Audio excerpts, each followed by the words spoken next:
Oke Sobat Cerita, informasi yang aku kasih ke kalian ini sekaligus menjawab ya rasa penasaran Sobat Cerita kenapa 3 DPO ini susah sekali untuk ditangkap di tahun 2016. Dan ini aku kasih langsung informasi atau beritanya dari Kompas TV dan ditulis oleh Vicky Rahmawati. Berikut informasi selengkapnya Sobat Cerita.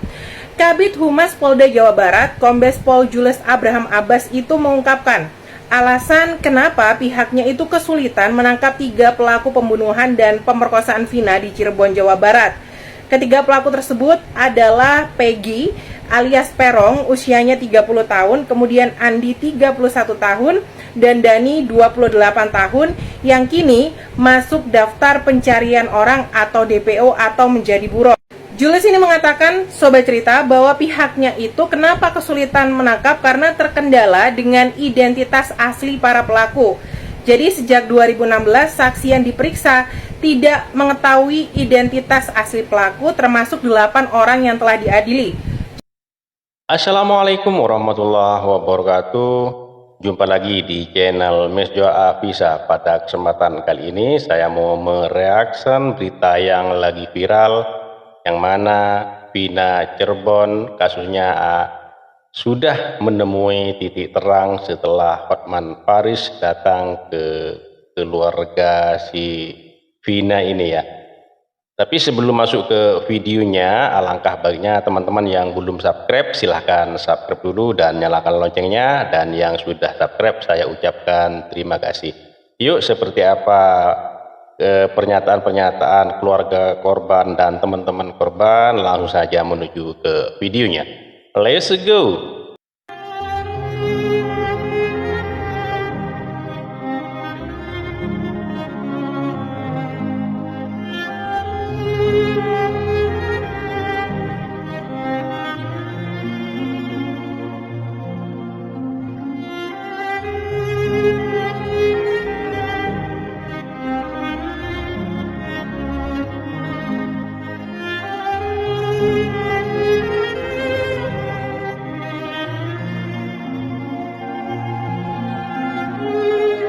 Guys, kasus Vina Cirebon mulai menemukan titik terang. Hotman Paris mengatakan ada indikasi perubahan BAP saat dilimpahkan ke kejaksaan.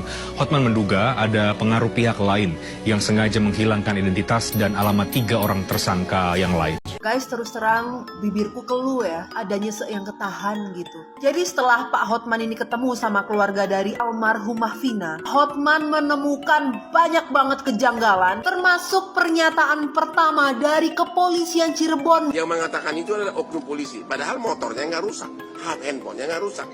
Jadi dari awal ini sudah ada sesuatu kekurang seriusan penanganannya. Lalu pernyataan dari pengacara 5 terdakwa. Inilah kejanggalan yang perlu diungkap, dan terima kasih kepada produser film bahwa klien kami adalah korban rekayasa hukum yang dilakukan oleh penyidik Polres Cirebon Kota. Belum lagi kedatangan 2 orang misterius yang datang ke keluarga Vina dan memaksakan untuk tidak melanjutkan proses pembuatan film Vina sebelum 7 hari. Kasus ini seolah membuka tabir buruknya penanganan kasus-kasus kejahatan oleh oknum kepolisian Indonesia. Gak mau pukul rata, tapi mohon maaf, makin parah trust isu saya ke bapak-bapak aparat. Baca komentar netizen dulu, masa sih 8 orang yang ditangkap tidak memberitahu polisi rumah dan tempat tinggal mereka?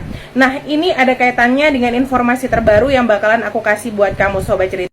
Oke Sobat Cerita, informasi yang aku kasih ke kalian ini sekaligus menjawab ya rasa penasaran Sobat Cerita kenapa 3 DPO ini susah sekali untuk ditangkap di tahun 2016.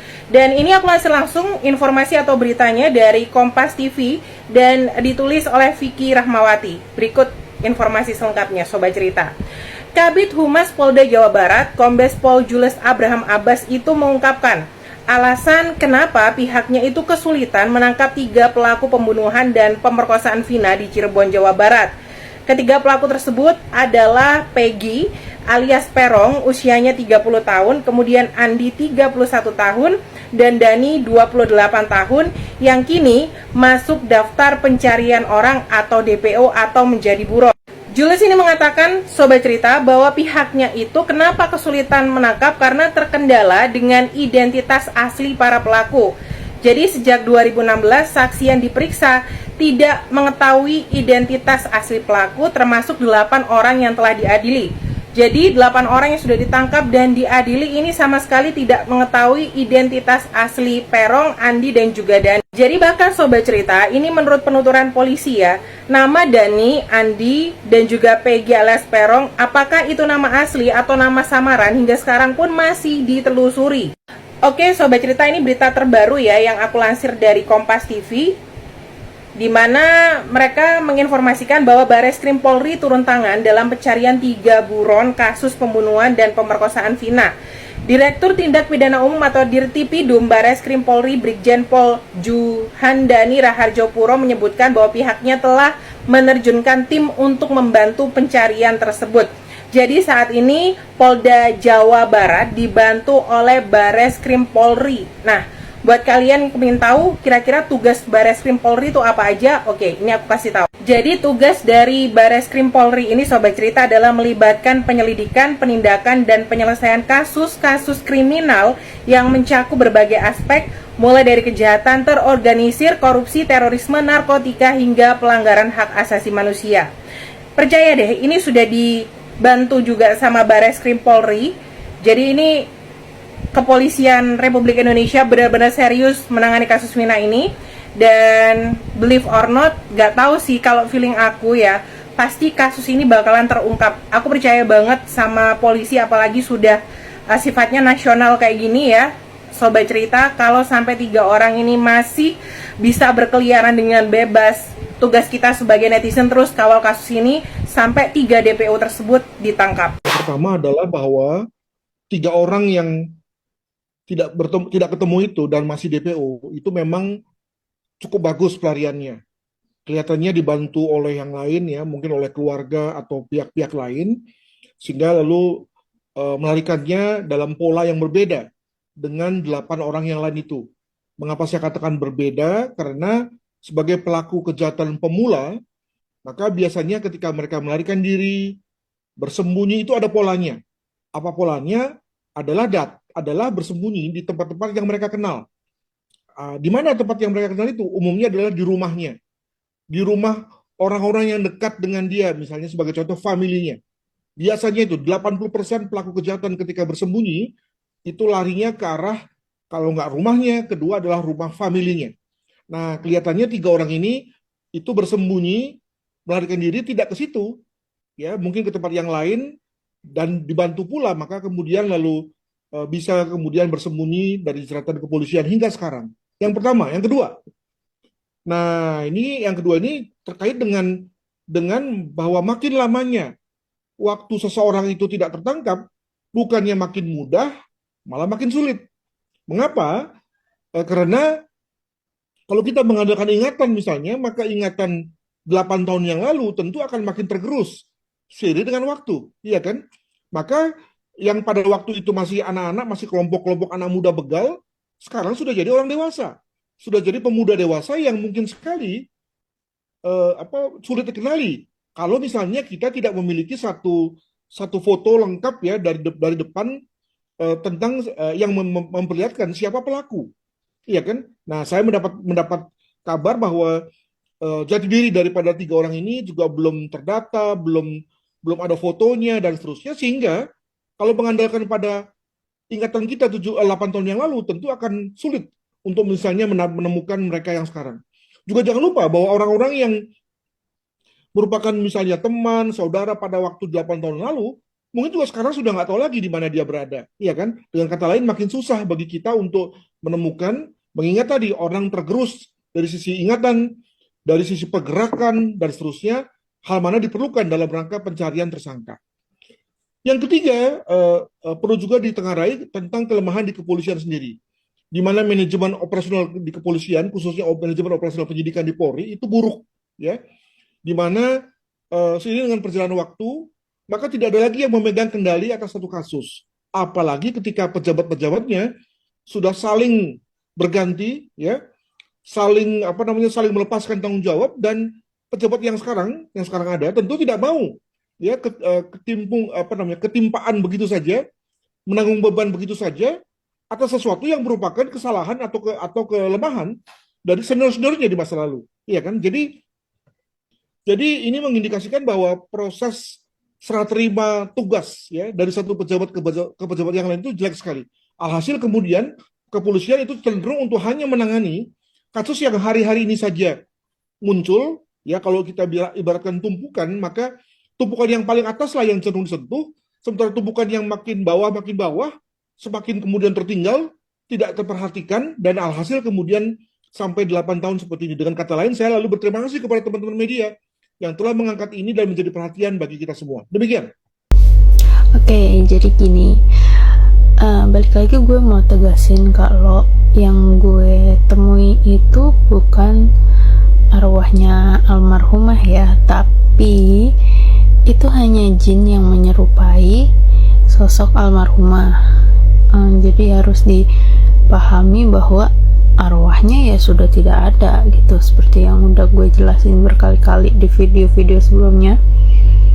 Kalau arwah orang meninggal itu ya udah nggak ada urusan lagi sama dunia, walaupun mungkin ada beberapa konsep atau pemahaman bahwa orang yang meninggal itu arwahnya masih gentayangan selama 7-40 hari ke depan gitu. Makanya ada yang ngadain pengajian, doain apa segala macam. Tapi kalau gue termasuk golongan yang percaya bahwa setiap makhluk yang sudah terlepas nyawanya dari tubuh itu nggak akan ada hubungannya lagi di dunia. Ya, yang ada hanya jin pendampingnya aja. Oke. Terus kalau mau tahu posisinya kayak gimana, jadi itu gue ngelihat sosok tersebut ada di row paling atas bioskop, yang tempat duduk tapi yang paling atas banget, dan di belakang itu ada space kosong. Dia ada di posisi agak memojok, jadi itu spotnya memang agak gelap. Posisinya dia itu diri dan menghadap ke layar gitu, dan kebetulan bertatap mata sama gue. Kalau kondisinya gimana, gue nggak mau terlalu merhatiin sebenarnya, karena gue takutnya dia malah jadi aware akan kehadiran gue yang bisa melihat dia, jadinya malah mau buka komunikasi dan itu bakal ngeganggu gue nonton. Akhirnya gue nggak terlalu merhatiin, cuma sekilas yang gue lihat dia saat itu posisinya berdiri agak membungkuk, terus kondisi kepalanya itu gue lupa sebelah kanan atau kiri itu masih bercucuran darah, terus mukanya agak hancur sedikit sih, maksudnya yang enggak seperti yang ada di visualisasi di film gitu. Terus saat gue tatapan mata sama dia, kontak mata, dia ngeh dan dia berusaha nyamperin gue duduk, tapi sekilas gue lihat dia nyamperin dengan kondisi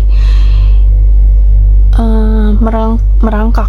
Iya, jadi bukan jalan yang terseok-seok gitu, karena yang gue tahu juga kondisi kakinya dia itu patah kan, kondisi kakinya patah dan tangannya juga patah. Jadi dia merangkak tapi cepet gitu nyamperin gue, tapi gue nggak mau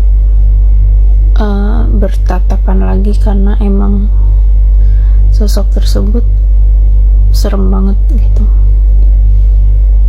Ya sekilas gue tahu itu mukanya almarhumah, dia menyerupai persis, tapi kondisi pastinya itu gue nggak tahu itu sama atau enggak, cuma emang lebih menyeramkan dan mengenaskan sih sejujurnya gitu. Thank you.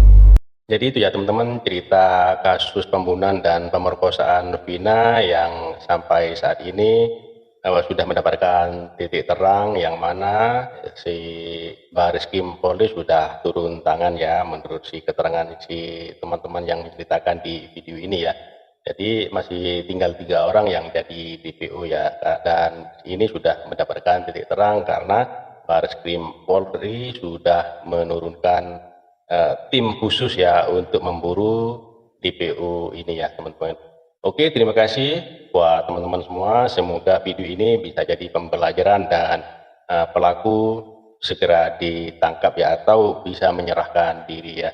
Karena ini kalau sudah Bareskrim yang turun tangan ya, kemungkinan besar akan ditemukan, akan terungkap ya. Oke, terima kasih. Mohon dukungannya dengan cara subscribe, like, comment, and share, dan nyalakan loncengnya agar tidak ketinggalan video-video menarik lainnya. Sampai jumpa di video selanjutnya. Wassalamualaikum warahmatullahi wabarakatuh.